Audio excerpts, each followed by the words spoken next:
And లిస్ట్లోకి వచ్చేసరికి but మనం empty list first ఎలా క్రియేట్ చేయాలో చూద్దాం.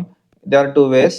ఒకటి ఇలాగ క్రియేట్ చేయొచ్చు, లేదా లిస్ట్ ఆఫ్ అని నథింగ్ మెన్షన్ చేయొచ్చు అండ్ ప్రింట్ చేస్తే ఇస్ గివింగ్ ఎనీథింగ్. ఒకసారి ఉండండి, I will collapse all outputs. ఒకసారి ఎగ్జిక్యూట్ చేసి చూద్దాం and we are getting it. And next list 1 list 2 ఇవి ఈ రెండింటిని యాడ్ చేయాలనుకుంటే నేను ఇలా యాడ్ చేయొచ్చు, ఆర్ లిస్ట్ 3 అనేది ఇలా అయినా యాడ్ చేయొచ్చు. ఒకసారి చూడండి, రెండు యాడ్ అయ్యాయి కదా. కానీ రెండిట్లో ఒకసారి ఇది కూడా ట్రై చేద్దాం. List 4 equal to list 1 plus list 2. Okay, ఇప్పుడు నేను ప్రింట్ చేయాలి. యాక్చువల్గా want print list 4. So print చేస్తే ఇక్కడికి మీకు తేడా తెలిసి ఉండాలి. కామా పెడితే లిస్ట్లో 2 లిస్ట్స్ వస్తున్నాయి, అంటే దీన్ని నెస్టెడ్ లిస్ట్ అంటారు. కానీ యాడ్ చేస్తే లిస్ట్ కాంకాటినేట్ అయిపోతున్నాయి, అంటే 2 లిస్ట్ కలిసిపోయి ఒక ఫైనల్గా ఒక సింగిల్ లిస్ట్ ఇస్తుంది. సో రెండిటికి అదనమాట తేడా. అండ్ ఇక్కడ కాంప్రహెన్షన్ రేంజ్ అనేది it's acts as a comprehension, అంటే 0 నుంచి 5 వరకు నువ్వు ఏం ప్రింట్ చేయాలనుకున్నా రేంజ్ అనే ఫంక్షన్ యూస్ చేసి ప్రింట్ చేయొచ్చు. ఎగ్జాంపుల్, ఇప్పుడు 0 to 4 అంటే రేంజ్ ఆఫ్ 5 అన్నప్పుడు 0 నుంచి 4 వరకు కావాల్సిన వాల్యూస్ అని అవి ప్రింట్ చేసుకుంటే వెళ్ళింది అనమాట. కమ్ టు స్ట్రింగ్స్ అనమాట. స్ట్రింగ్స్ని లిస్ట్గా మార్చడం ఇందాక కాంకాటినేషన్ ఎలా చేస్తే మార్చొచ్చో చూసాం. దట్స్ వాట్ మళ్ళీ ఎగ్జిక్యూట్ చేసి చూద్దాం. ఆటోమేటిక్గా అది క్యాస్కేడ్ చేయడం వల్ల అది ఆటోమేటిక్గా ఉన్న స్ట్రింగ్ని లిస్ట్ కింద మార్చేసింది. నెక్స్ట్ కమింగ్ టు జాయిన్ అనమాట. ఇందాడ ఉన్న లిస్ట్నే మళ్ళీ నేను స్ట్రింగ్గా మార్చవచ్చు జాయిన్తో. నెక్స్ట్ స్ప్లిట్ అనమాట. ఇట్స్ నథింగ్ బట్ నేను కామాస్ ఏమైనా ఉన్నాయి కదా, కామాస్ వల్ల అది స్ప్లిట్ అయింది. ఇక్కడ కామాని యూస్ చేసుకుని నేను స్ప్లిట్ చేశాను. డిక్షనరీలో కీస్ అండ్ వాల్యూస్ని లిస్ట్ కింద ఎలా వాడచ్చు, కీస్ని లిస్ట్ కింద మార్చాను అండ్ డిక్షనరీలో ఉన్న వాల్యూస్ని లిస్ట్ కింద మార్చాను.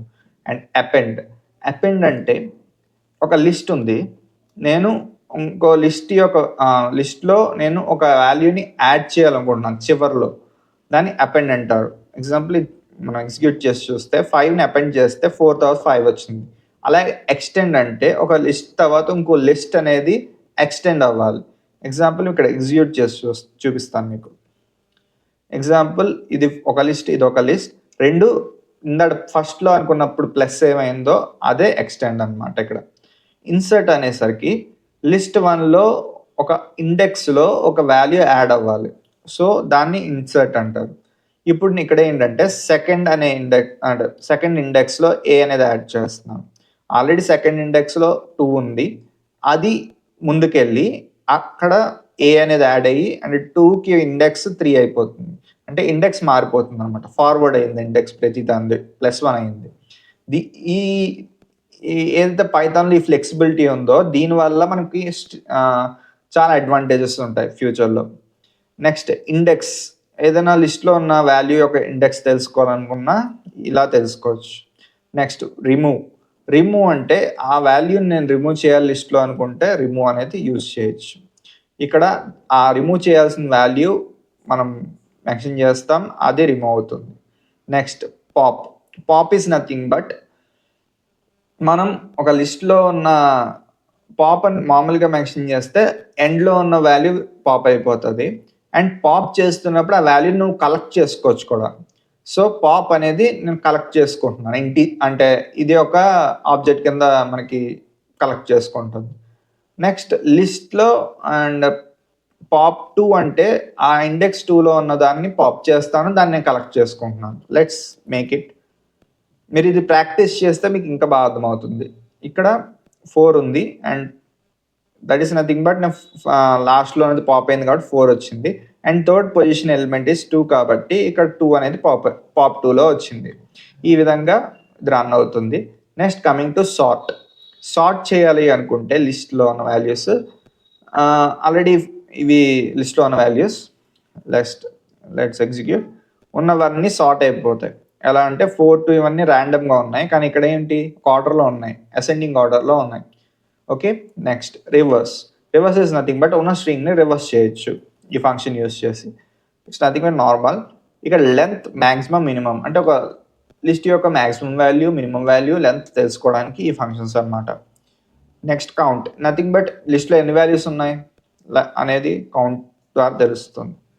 ఆర్ కౌంట్ 44 అంటే లిస్ట్లో ఆ 44 ఎన్ని ఉన్నాయి అంటే 4 ఉన్నాయి.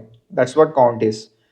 లెంత్ అంటే లిస్ట్ యొక్క మొత్తం ఎన్ని వాల్యూస్ ఉన్నాయో లెక్క పెట్టడం. అంటే లిస్ట్ యొక్క లెంత్ అన్నా లిస్ట్ యొక్క మొత్తం వాల్యూస్ ఎన్ని అన్నా ఒకటే మీనింగ్ కాబట్టి. Next clear. Clear is nothing but లిస్ట్లో ఉన్న లిస్ట్ని ఎంప్టీ చేయడం. అంటే ఒక లిస్ట్ ఆల్రెడీ ఉంది, దాన్ని ఎంప్టీ చేయాలంటే క్లియర్ వాడచ్చు. Rotate. Rotate is nothing but లిస్ట్లో ఉన్న దాన్ని నువ్వు ముందుకి పంపించడం ద్వారా లాస్ట్లో ఉన్నది స్టార్టింగ్కి వస్తుంది. అలాగ నువ్వు ఎన్నిసార్లు రొటేట్ చేస్తే అన్నిసార్లు అది ముందుకి వెళ్తూ ఉంటుంది. ఇప్పుడు నేను ఇక్కడ రొటేట్ అన్నప్పుడు ఎగ్జాంపుల్ నేను ఇది స్ట్రింగ్, ఇది ఇనిషియల్ది. రొటేట్ అన్నప్పుడు 5ని ఫస్ట్ తీసుకొచ్చాను అండ్ ముందుకు వెళ్ళింది. ఇది డేటా స్ట్రక్చర్స్ ద్వారా ఇంప్లిమెంట్ చేయాలంటే చాలా కష్టం వేరే లాంగ్వేజెస్లో, కానీ పైథాన్లో ఇట్స్ రొటేట్ అనే ఫంక్షన్ మామూలుగా యూజ్ చేసి మీరు చేసేయచ్చు. అంటే బిల్ట్ ఇన్ ఫంక్షన్స్ అనేవి పైథాన్లో చాలా ఎక్కువ. ఇప్పుడు నేను రొటేట్ 3 అన్నాను అనుకోండి ఎగ్జాంపుల్, అండ్ ఎగ్జిక్యూట్ చేసి చూద్దాం. ఆటోమేటిక్గా ఏమైంది, 0 అనేది 4th పొజిషన్కి వస్తుంది, ఇండెక్స్లో థర్డ్ ఇండెక్స్లోకి వస్తుంది. ఈ విధంగా మీకు రొటేషన్ అనేది వర్క్ అవుతుంది. Next indexing in list. Indexing in list అంటే సేమ్ లైక్ స్ట్రింగ్స్ లాగే లిస్ట్లో కూడా ఇండెక్సింగ్ ఉంటుంది. కాపీ ఈజ్ నథింగ్ బట్ ఆబ్జెక్ట్స్ని వేర్ చేయడానికి కాపీ అనేది యూజ్ అవుతుంది. అంటే లిస్ట్ ఎప్పుడు ఏంటంటే ఒక లిస్ట్ ఇంకో లిస్ట్ కింద కాపీ చేసినప్పుడు 2 లిస్ట్కి సేమ్ ఐడీస్ ఉండొచ్చు, కానీ ఇప్పుడు మీకు ఐడీస్ని డిఫరెన్షియేట్ చేయాలనుకుంటే కాపీ అనేది యూజ్ చేస్తాం, సో దట్ ఐడీస్ కూడా డిఫరెంట్ అవుతాయి. అంటే ఏంటంటే ఇక్కడ ఒకే లొకేషన్ దగ్గర మొత్తం స్ట్రింగ్ అనేది లిస్ట్ అనేది స్టోర్ అవ్వదు. That's what the importance of copy అన్నమాట.